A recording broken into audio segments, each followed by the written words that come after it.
Hello, my name is Sean Cuddahy. I'm an architect and I want to welcome you to AIA New Jersey's Architect Storytime.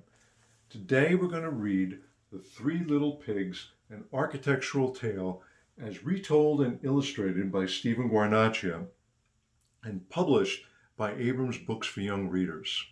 Let's begin.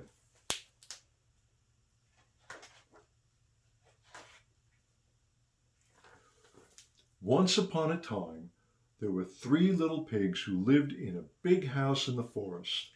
One day, the three pigs said goodbye to their mother and went off to make their way in the world. You can see there are the three pigs. See that? And then there's their mom. And there's the beautiful house in the forest.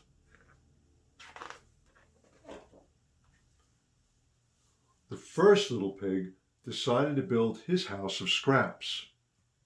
See, there's the first pig, and he's building his house of scraps. And you can see all the scraps on the house and on the ground. See that on the ground.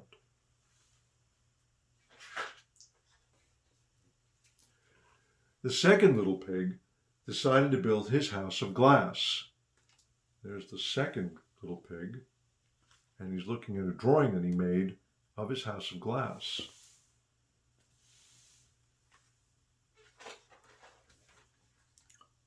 But the third little pig decided to build his house of stone and concrete. There's the third little pig looking at a drawing that he made of his house of concrete and stone. And there's the concrete, and there's the stone, and there's the concrete mixing truck. See that?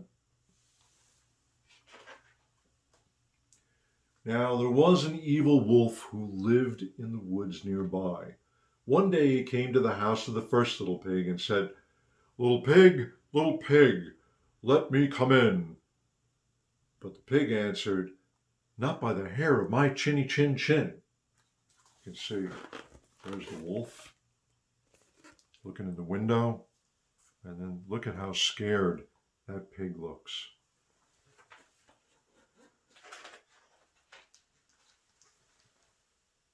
This made the wolf so angry that he said, "Then I'll huff and I'll puff and I'll blow your house in."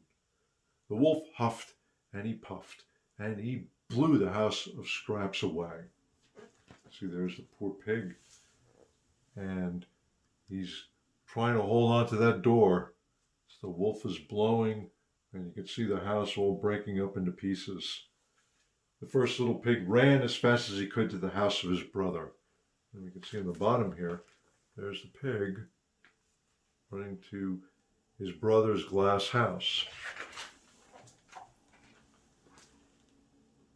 Soon the wolf came to the house of the second little pig. The wolf called out, little pig, let me come in."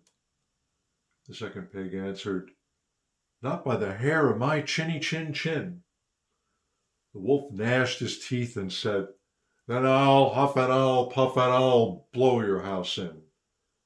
And the wolf huffed, and he puffed, and he blew the house of glass to smithereens.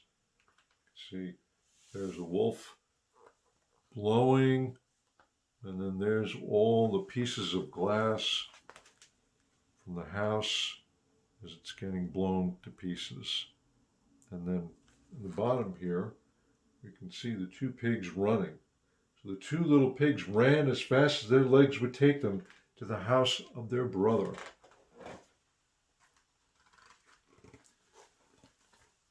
Finally, the wolf arrived at the house of the third pig. The wolf growled at the door, little pig, let me come in." But the third little pig replied, "Not by the hair of my chinny chin chin."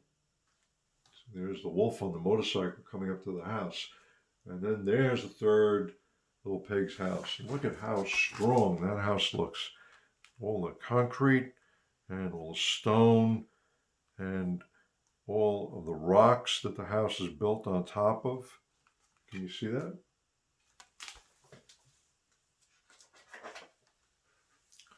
This enraged the evil wolf, who roared, "Then I'll huff and I'll puff and I'll blow your house in." So he huffed and he puffed, and he puffed and he huffed, but he couldn't budge the house of stone and concrete. The wolf said, "Little pig, meet me tomorrow morning at 7 at Farmer Wright's, and I'll show you a fine tomato greenhouse." See, there's the wolf blowing, and nothing's happening. And then there's the third pig, and he is listening to what the wolf is doing. But the pig awoke at 6, picked the best tomatoes in the greenhouse, and was home slicing them for lunch by the time the wolf arrived. "I'll get you yet," said the wolf under his breath. Smart pig.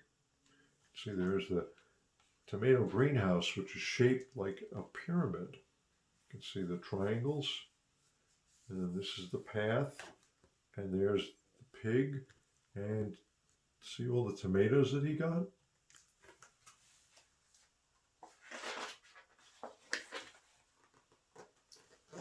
The wolf returned to the third pig's house and said, "Little pig, meet me tomorrow at 6 at Farmer Johnson's, and I'll show you an orchard full of tasty apples." The next morning at 5, the pig was picking the best apples at Farmer Johnson's orchard when along came the wolf. "Good, aren't they?" said the wolf. "They certainly are," said the pig. "Here, try one." As the wolf chased the apple, the third pig ran home to his house of stone and concrete. See, there's the pig up on the branch, the apples, and can you see? He's throwing the apple, and there's the wolf chasing the apple.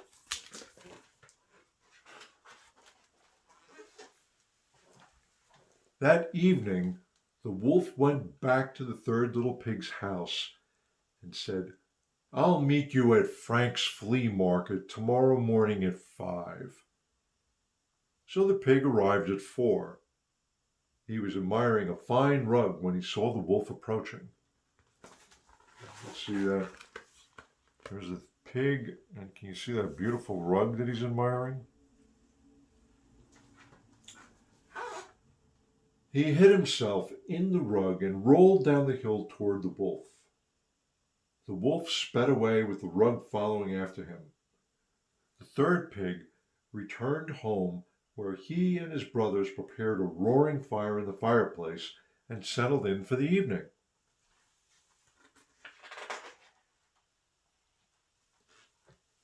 Tricked again, the wolf rushed to the third pig's house, saying under his breath, "Little pigs, I'll get you yet."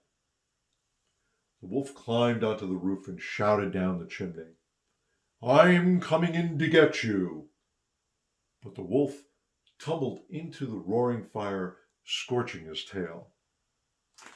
Let's see, there's the wolf climbing into the chimney and going down the chimney, and then he goes down the chimney and he goes right into the fire. And there's the 3 pigs, all comfortable, sitting around the fire, reading books.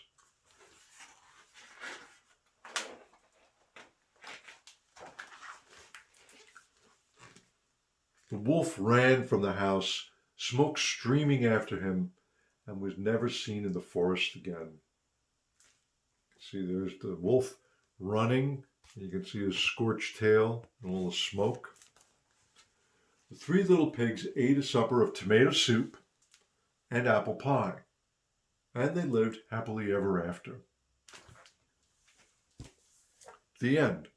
I hope you enjoyed this. Take care and have a wonderful day.